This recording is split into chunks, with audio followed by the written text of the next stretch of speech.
মেহেদি ভাই, আপনার শর্ট সার্টটা মহিলা থেকে রাখছিলাম। আমার এর আগে 2 বছর আগে দেওয়া হয়েছিল 14 Pro Max না, তো 2 বছর পর ভাই আবার আপডেট করলো যে আমার কাছে।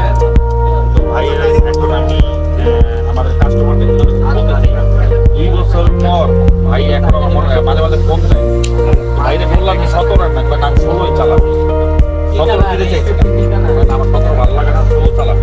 আবারও সে একটা সেল আপডেট নিয়ে হ্যাঁ 2 বছরের পর আপডেট করতেছে।